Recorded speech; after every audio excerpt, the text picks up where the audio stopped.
We've reached the point in Britain where the great national pastime is blame. Blame the Tories, blame Brexit, blame Liz Truss, blame Donald Trump's tariffs, blame the weather if it helps. The Chancellor knows this game well.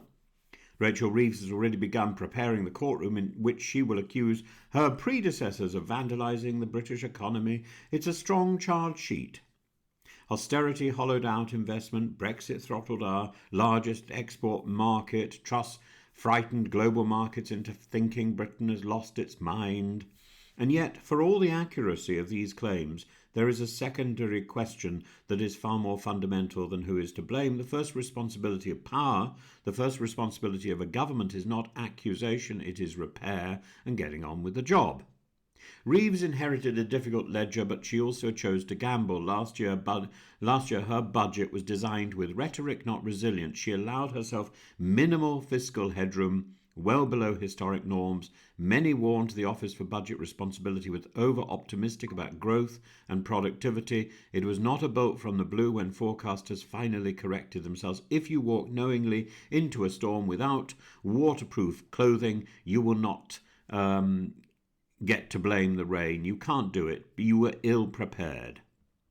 Austerity did not merely cut fat, it carved through the muscle the economy needed to lift itself. Infrastructure was postponed when borrowing was cheap. That failure now compounds every other pressure the Treasury faces. Productivity has not simply stalled, it has sagged for more than a decade. Businesses operate inside a system that lacks the confidence to push forward. That is the real inheritance. Then Brexit, a choice that was always going to impose friction and cost. The OBR estimates a 4% reduction in GDP as an enduring consequence. It has slowed investment. It has restricted trade and damaged our reputation as a competent partner. It has not gifted us sovereignty so much as the illusion of self-reliance. Worse, we keep reheating the same argument as if repetition might convert error into triumph.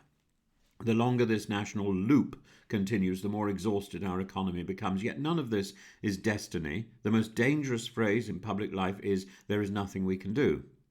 There is something both obvious and difficult that we have avoided saying aloud. Britain must rebuild its relationship with Europe, not as a penance, but as strategy. We face a world in which others move in continental blocks. Clinging to isolation is a choice to shrink. Reversing Brexit may take time, but there is no sensible path to national renewal that keeps us at arm's length from the single market while preaching growth from a lectern. If we want investment, we must guarantee stability. If we want stability, we must rebuild trust. If we want trust, we must stop attacking our own economy and start thinking like a country that intends to win again. Liz Truss did lasting damage, not because she failed, but because she declared that maths itself was optional. Markets have not forgotten. Reeves cannot wish that memory away. And internationally, Donald Trump's tariff crusade is not a surprise. He has shouted his intentions for years. Every responsible finance minister should have planned for the shock. So yes, blame can be apportioned, but it cannot be the Budget Red Book's index. It cannot be the central plank of national policy. The electorate did not replace one government of excuses with another.